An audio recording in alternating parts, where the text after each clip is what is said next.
예, 수요일 묵상의 시간입니다. 하나님은 우리의 실패를 정죄하지 않으시고 역전의 기회가 되게 하신다. 하나님은 우리의 실패를 정죄하지 않으시고 역전의 기회가 되게 하신다. 이런 제목으로 또 하나님의 말씀 함께 살펴가도록 하겠습니다.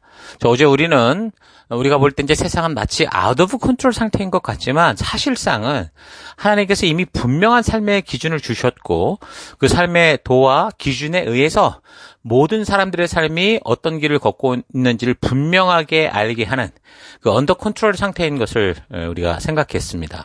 자, 그래서 우리가 보는 세상, 느끼는 세상은 이렇게 흘러가면서 마치 세상의 역사는 사람들의 선택으로 여러 갈래로 가는 것 같아도 결국 하나님의 뜻만이 영원히 설 것이기 때문에 그 역사의 주도자 되신 하나님께서 다 알고 계시다는 것과 결국 하나님의 목적만이 영원하게 되는 것을 믿고 그래서 우리가 처한 어떤 상황과 환경 속에서도 오직 우리 하나님과 맺은 그 언약을 기억하며 성실하게 그 하나님 나라의 약속과 법도와 규례와 명령의 가치를 따라 믿음으로 살아가는 삶을 살아가야 된다라는 걸 생각해 봤습니다. 자, 그러니까 우리는 하나님의 자녀된 존재로서 하나님이 믿음으로 살고자 하는 백성들과 맺은 그 언약의 의미와 그 내용이 뭐냐라는 걸 우리가 잘 알아야 되는 거죠. 그 의도가 뭐냐라는 것을. 지금 우리가 살피고 있는 성경의 복잡해 보이는 역사들이 그 하나님께서 홍해를 건넌 당신의 백성들을 시내산으로 데리고 가서 그 출애굽기 19장 그 5, 6절에 그 19장에 보고 약속했던 그 언약 백성으로 그 약속한 대로 세우시기 위해 그렇게 움직이는 모든 역사라는 것을 우리가 분명하게 선지서들을 통해 이제 확인을 하게 되는 겁니다. 출애굽기 19장 그 분명히 말씀하시죠. 그러므로 너희는 내가 택한 백성이고 너희의 나라는 나를 섬기는 제사장 나라가 되고 너희는 나에게 거룩한 민족이 될 거다라고 말씀하시는 거예요. 그러니까 이 언약은 그냥 장난으로 한 게 아니고요. 이 언약을 통해 우리는 성도의 정체성과 그 사명을 온전하고 바르게 알 수 있는 굉장히 중요한 이 성도의 정체성에 대한 포인트입니다. 우리가 왜 구원받았는가, 우리가 무엇을 위해 살아야 되는가 하는 분명한 하나님의 그 뜻을 알려주는 역사의 증거인 거죠. 그래서 하나님께서는 이 언약을 그의 백성들과 맺으셨기 때문에 성실하게 당신 입장에서도 이 언약을 지켜가시는 거예요. 그래서 우리를 이 언약에 합당한 자로 살아갈 수 있도록 계속 이끌어 주시고 인도해 주시고 회복시켜 주시고 그렇게 앞서가시는 거죠. 그래서 그 부름을 받은 성도들이 그 약속의 자리, 온 세상을 주님께 오게 하는 그 모델로서의 계약된 자리에서 벗어나서 소중한 그 한 영혼을 책임져야 될 사명을 버리고 자기들에게 맡겨진 영혼들은 전혀 신경 쓰지 않고 교회당까지 와서 자기들의 복만 구하고 자기들의 어떤 안위만 찾아가는, 그러니까 자기 원하는 대로 길을 가고자 할 때 하나님이 그냥 그대로 두지 않는다는 거죠. 하나님 절대 성도들이 그냥 그렇게 자기 마음대로 살도록 그렇게 두지 않습니다. 어느 부모가 자녀를 낳아놓고 마음대로 살라고 하는 부모가 어디 있어요? 똑같은 거죠. 왜 그렇습니까? 어둠 속에서 빛을 밝히도록 부름을 받은 이 믿음의 사람들, 이 성도들의 방황은 결국 어떤 일을 만들어내느냐? 그건 자기 혼자만의 방황이 아니고 지금 수많은 영혼들, 그 어둠 속에 죽어가는 영혼들이 지옥으로 가게 방치하는 그런 무서운 결과를 낳기 때문에 하나님께서는 계속 부름받은 자들로 하여금 그 살아가는 목적, 분명히 정체성을 알게 하시는 거죠. 좀 우리가 살펴온 역사를 한번 보세요. 처음부터. 온 인류가 창조주이신 하나님을 다 배반하고 결국에는 홍수 심판으로 끝났죠. 그리고 그 이후에 살아남은 백성들이 홍수 심판 후 불과 200~300년이 가기도 전에 벌였던 또 바벨탑 사건이 보여주듯이 또다시 사람들은 하나님의 뜻을 외면하고 자기 욕심대로 살아가면서 결국은 죽음의 길을 고집하고 있을 때 하나님은 그냥 방치한 게 아니라고 그랬어요. 부르셨어요. 근데 그 음성을 들은 자가 아브라함이었고 아브라함이라는 하나님의 그 부르심을 듣고 나선 이 사람을 통해서 그래서 하나님이 꿈꾸시고 이루시는 하나님의 나라를 시작해 가시는 거죠. 이 땅에서.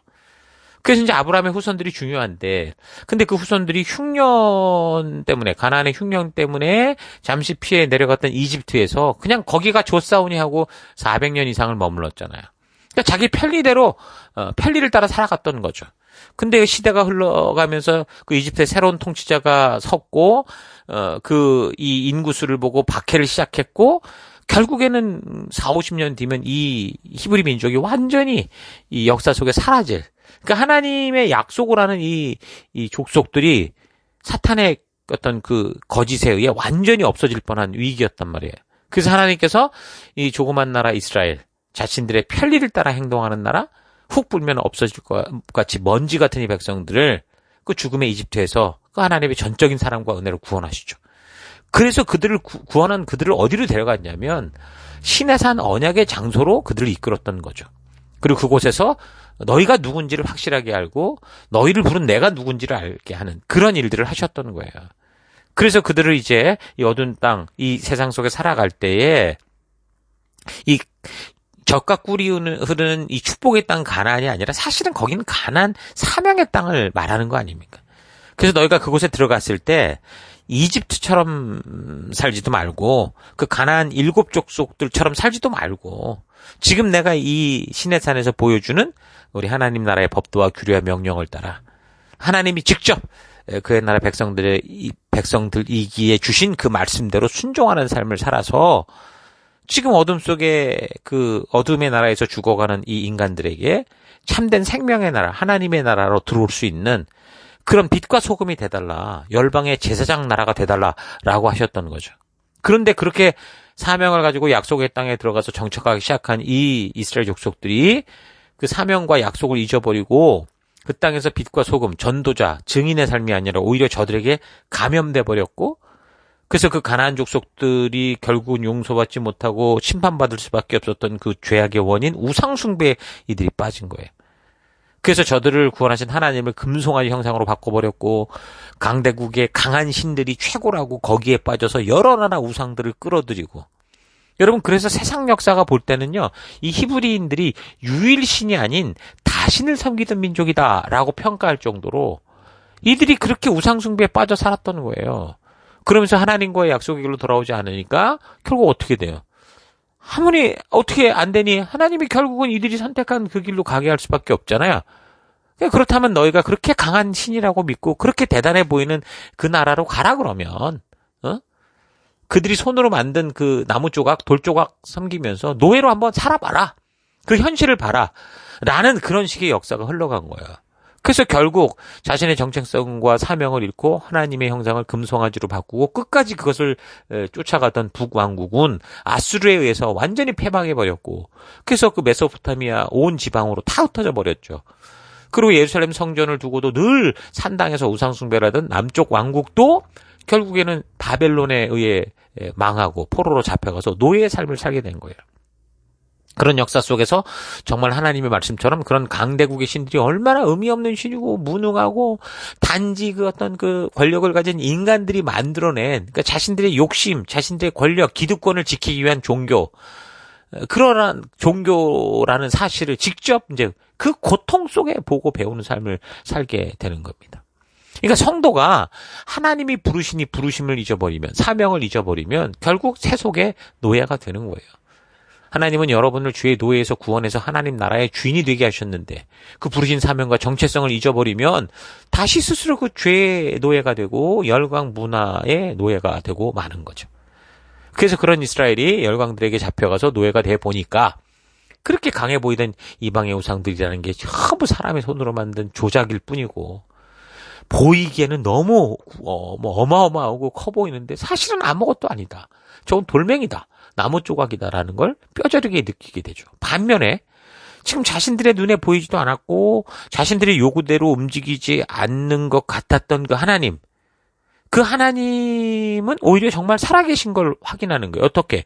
그가 보낸 선지자들을 통해 말씀하셨던 그 일들이 지금 그분의 말씀 그대로 역사 속에서 하나도 빠짐없이 다 이루어져 가고 있다는 것을 보게 되면서, 그래서 이제 포로 생활 이후에 지금까지 이스라엘은 다시는 우상숭배라는 얘기가 나오질 않아요. 오히려 거꾸로 율법주의는 나와도 우상숭배 얘기는 없는 거죠.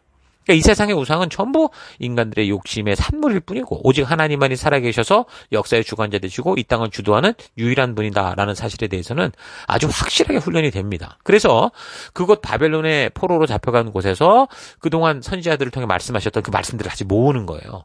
그래서 하나님이 직접 주셨던 그 언약의 말씀, 율법 같은 경우도 소중히 분별하고, 그래서 지금의 구약 성경의 원본에 가까운 기록들이 그때 이제 모아지게 됐죠.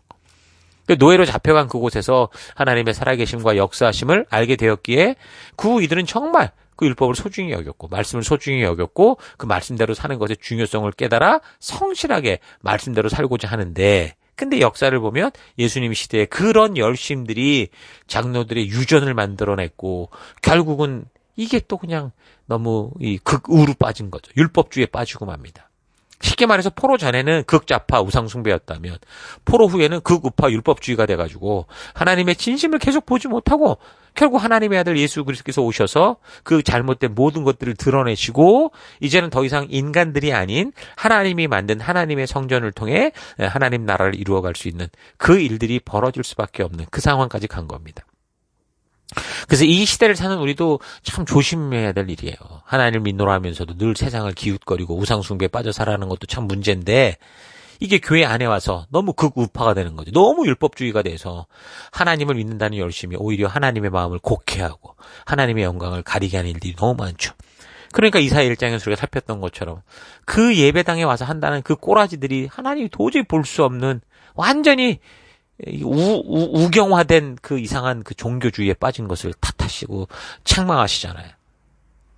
요즘 정치권을 기웃거리면서 그게 마치 하나님의 뜻인 것처럼 떠들어대는 그 몇몇 목사들의 그 모습을 보면 이런 형태가 어떤 형태인지 알 거예요. 요즘 교회 속의 젊은이들에게 가장 큰 문제는 지금 하나님이 주신 이 사명을 모르는 거예요. 부르심을 몰라, 말씀을 몰라요, 역사를 몰라요. 그러니까 자꾸 세상을 기웃거려요. 그러면서 세상을 흉내내며 사는 거. 이게 지금 가장 큰 문제죠.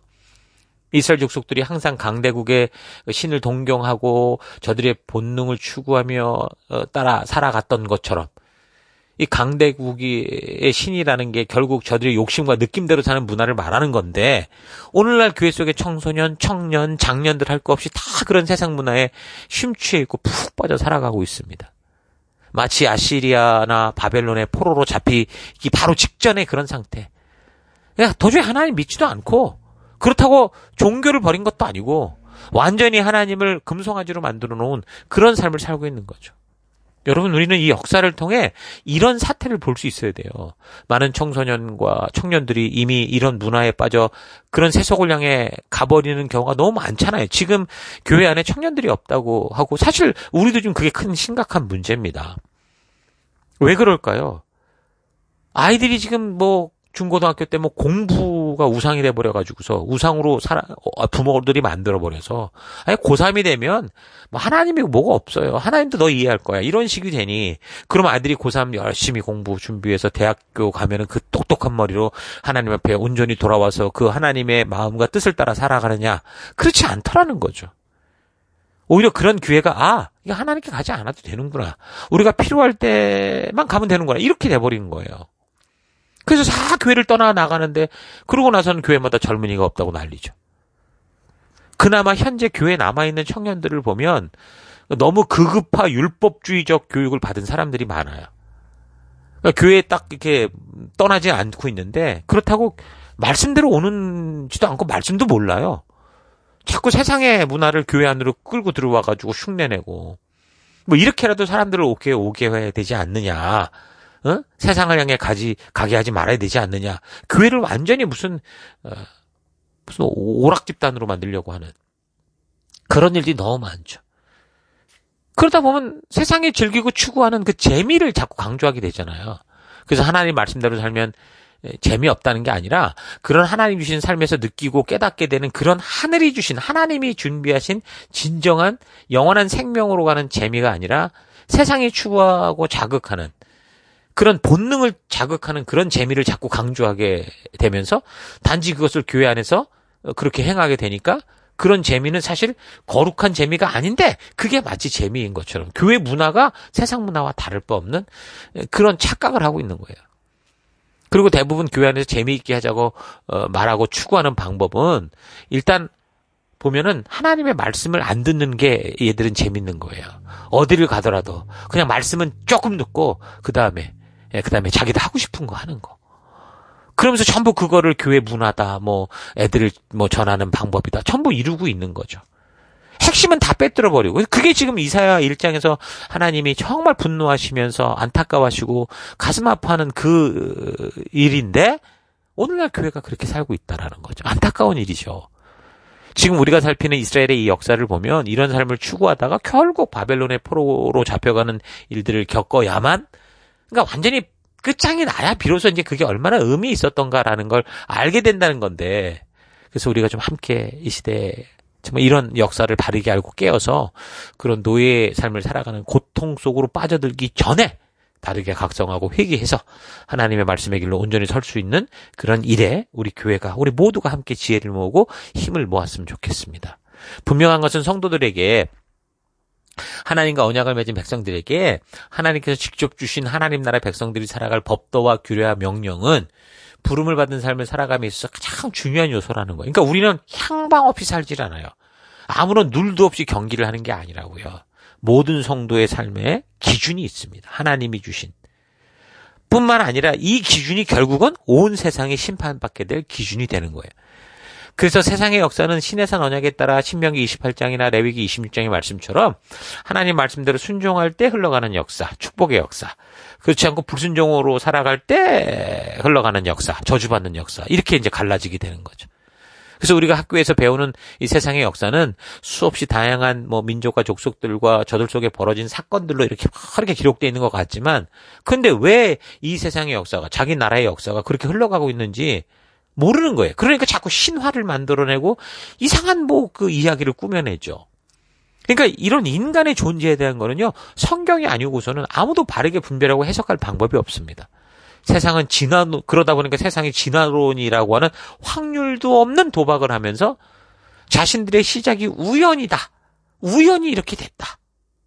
이렇게 하고 지금 그걸 믿고, 그렇게 지금 자기들의 이론을 만들어 가고 있죠. 이 인류가 어떻게 형성됐고 왜 역사가 이렇게 흘러가는지 전혀 알지 못한 채 그저 이제 그나마 과학의 발달로 발견된 유적들을 통해서 추측하고 유추하고 그렇게 가지만 우리는 그 시작을 알 수 없는 거예요. 그 시작을 알 수 있는 유일한 길은 창조주신 하나님이 말씀하시는 이 성경밖에 없다라는 거죠. 그러니까 성경의 그 시작과 그 시작의 시간부터 지금까지 어떤 역사가 흘러왔는지, 왜 시대가 이렇게 흘러가고 있는지를 이 땅을 창조하시고 이 땅의 역사의 주관 되신 하나님이 직접 기록하여 알게 하신 이 말씀을 통해서만 우리가 알 수 있는 거예요. 그러니까 눈에 보이지 않아도 하나님의 가장 강력한 살아있는 증거는 뭐가 되냐면 기도응답도 아니에요. 이적과 표적, 굉장한 부흥, 이런 거 체험하는 게 아니라고요. 이 세상의 인류 역사가 지금 성경에서 하나님께서 그 선지자를 통해 예언하신 대로 이루어졌고 또 이루어져 가고 있다. 이게 하나님의 살아계신 강력한 증거죠. 이 성경과 역사가 하나님의 살아계신 보여주는 가장 강한 증거입니다. 그래서 하나님께서는 그 백성들과 약속하신 대로, 그리고 선지자를 통해 예언하신 대로 그 역사를 이끌고 계세요. 42장 9절 보아라, 전에 예언한 일들이 다 이루어졌다. 이제 내가 새로 일어날 일들을 예언한다. 그 일들이 일어나기 전에 내가 너에게 일러둔다. 그 하나님이 지금 이스라엘을 통해 불순종하는 북왕국의 패망을 예언했어요. 그 그대로 이루어졌죠. 또 그리고 아수르의 패망, 또 주변국들의 무너짐, 바벨론이 등장하고 패망하는 거, 그리고 페르시아가 등장하는 이런 모든 역사가 흘러가는 거는요, 지금 하나님께서 다 말씀하신 대로 그렇게 이루어졌어요. 이 이루어지기 전에 하나님이 말씀하셨고 말씀하신 대로 이루어졌다는 거죠. 이 세상의 역사가 그걸 증거하고 있는 거예요. 그래서 우리는 이 성경과 역사를 바르게 알아야 됩니다. 이 성경과 역사를 통하지 않고서는 이 세계가 왜 지금 이렇게 흘러가고 있는지 알 수 없고, 이 성경과 역사를 통하지 않고서는 앞으로 이 세계가 어떻게 흘러갈지, 어떤 것이 생명의 길인지 구분할 수 없는 그런 모습이 됩니다. 하나님은 그가 지으신 백성들 중에 하나님의 약속대로 살아가는 열방의 모델로 세운 이들, 그러니까 성도들이죠. 이스라엘 백성들. 헛된 우상을 섬기고 그릇된 길로 가는 이거를 그냥 결코 방관할 수가 없는 거예요. 왜요? 그들이 하나님께로 나오는 길을 아는 자들인데 그들이 헛된 길로 가면 이거 그냥 둘 수 없죠. 그래서 42장 8절 나는 여호와니 내 이름이라 나는 내 영광을 다른 자에게 내 찬송을 우상에게 주지 않겠다. 그래서 하나님께서 하신 일이 이집트에서 방황하며 죽어가는 백성들을 구원해서 다른 어떤 것보다 바로 하나님 나라의 이 율법과 나라의 그 십계명, 법도, 규례, 명령을 주셔서 그들로 하여금 하나님 나라로 이끌 수 있도록, 그래서 그 백성들에게 알리고 가르치시는 거예요. 42장 21절 나는 너희를 죄악과 원수들에게서 해방시키려고 항상 너희에게 율법을 분명하게 가르쳐줬다. 다시 말해서 우리가 역사를 전체로 보면 지금 신해산 언약, 그러니까 우리는 신해산 언약을 통해서만 하나님의 분명한 뜻을 알 수 있으니까 그 신해산 언약을 하나님께서 반드시 이루어가고있다라는 걸 얘기를 하는 거예요. 그런데 이 욕심받은 백성들이 하나님과의 그 언약을 잊어버리고 이 귀중한 하나님이 직접 주신 가르침을 거절하고 자기 생각대로 살아가다가 결국 하나님이 이미 그 약속 속에 경고하셨던 대로 주변의 강대국에 의해 약탈당하고 포로로 잡혀가게 되는 거죠. 다시 말하지만 하나님의 백성들이 세상에서 수치를 당하는 것은 강한 힘이 없어서가 아니라 순종의 힘이 없어서예요. 순종의 의지가 없어서. 하나님의 말씀과 그 역사를 모르기 때문이에요. 말씀과 역사를 모르니까 당연히 자기 욕심대로 자기 생각대로 살고자 하는 본능을 쫓아가게 되는 거죠. 본능을 따라 살면 어떻게 됩니까? 인간이 먹고 마시고 자고 하는 이런 식의 본성적 욕구는요, 하나님께서 인간 스스로 생존할 수 있게 하신 하나님의 시스템이기 때문에 사람은 본성적 욕구 충족에 의해 생존할 수 있어요. 그렇게 하며 살 수 있어요. 그런데 그 본능을 따라 살아가는 건 인간인데, 그런데 인기, 위신, 체면, 명예, 허영, 사치, 문명적 욕구, 욕심에 뿌리를 둔 욕구, 탐욕, 성욕, 음욕, 이런 거. 이건 하나님의 섭리대로 사는 걸 거스르게 하는 거예요. 그러니까 과한 거죠. 그렇기 때문에 이런 것은 아무리 가져도 근본적으로 욕구 충족이 되지 않을 뿐 아니라 오히려 욕구 불만을 가지게 해요. 그래서 하나님께서 생존을 위해 만드신 이 자연적 본능이 아닌 욕심과 욕망에 뿌리를 둔 문명적 욕구는 아무리 먹어도 채워지지 않고 오히려 더 강하고 더 자극적인 것을 추구하기 때문에 이런 욕구 충족을 추구하다가 결국 무적행 같은 채워지지 않는 끝이 없는 욕구 불만에 빠져서 인간들이 불행해지고 지옥을 향해 가는 거죠. 그래서 하나님께서 창조주로서 어떤 것을 추구해야 되고 어떤 것을 자제하고 절제해야 되고 또 어떤 것은 절대로 추구해서는 안 되는 것을 신해산 언약을 통해 분명하게 말씀해 주신 거예요. 그런데 이스라엘 언약 백성들이 이런 채워지지 않은 욕구를 하나님께 채워달라고 하면서 자기 만족이 되지 않으니까 하나님의 존재를 가지고 있냐 없냐 떠들어대면서 자기들의 이런 욕구와 욕망과 이 탐욕, 음욕을 채워줄 이방신, 우상을 찾다가 결국 노예가 된 거죠. 42장 18절 주께서 말씀하셨다. 귀머거리들아 너희의 귀를 열고 똑똑히 들어라. 소경들아 너희 두 눈을 똑바로 뜨고 똑똑히 봐라. 너희는 내가 듣지도 못하고 보지도 못한다고 생각하지만 듣지도 못하고 보지도 못하는 자는 바로 너희다. 내가 너희를 선택하여 내 백성으로 삼고 나의 종과 나의 심부름꾼으로 삼아 놓았으나 너희가 예언자들의 경고를 듣지 않고 무시했다. 내가 행한 일들을 너희가 모두 보고서도 거기서 전혀 배운 것이 없다. 너희에게는 나의 경고를 들을 귀가 열려 있으면서도 한마디도 옳게 알아듣지를 못했다. 나는 너희를 죄악과 원수들에게서 해방시키려고 항상 너희에게 율법을 분명하게 가르쳐줬다. 그러나 너희가 그토록 귀중한 가르침을 거절하더니 이제는 모조리 약탈을 당하고 적진으로 끌려와서 굴 속에 묶여있고 옥중에 갇혀있다. 원수들이 너희를 붙잡아 포로로 끌어갔어도 너희를 풀어준 이가 아무도 없고 너희를 풀어준 이가 아무도 없고 너희를 고향으로 데려다 주는 이가 없다. 그러니까 40장부터의 위로와 격려의 말씀들 속에도 지금 보니까 어때요? 분명히 반복해서 강조되는 건 뭐예요? 하나님과 맺은 언약된 백성으로서의 정체성 상실과 하나님과 맺은 언약의 말씀들을 소홀히 여기고 채워지지 않는 자기의 욕심과 욕구, 우상을 찾아다니는 것이 결국 멸망과 포로와 노예의 삶이다라는 걸 계속 이야기하고 있습니다. 자, 오늘 이 시대를 살아가는 우리도 이 새 언약 백성으로 이런 사실을 여러분 절대로 간과하거나 잊어서는 안 될 겁니다. 그래서 나를 부르신 그 부르심 따라 오늘 이 시대 이곳에서 참된 믿음의 길을 걸어갈 수 있는 여러분과 제가 돼야 된다는 거 잊지 마십시오. 자, 오늘 하루 나는 하나님께서 왜 믿는 자들이 노예로 잡혀가는지를 말씀하시는 안타까운 음성을 우리가 살피고 있는 이 본문 이사야 40장에서 48장의 이야기를 통해 바르게 보고 그래서 오늘 이 시대의 언약 백성으로 살아가는 성도로서 나아갈 바를 바르게 찾아가고 있는지 아니면 그저 이사야 40장에서 48장에 나오는 귀에 익숙한 위로, 격려의 구절들만 좋아할 뿐 하나님이 역사의 이 사건들을 통해 말씀하시고자 하는 그 의도는 아직도 전혀 감을 잡지 못하고 있지 않은가 좀 잘 되돌아보길 바랍니다.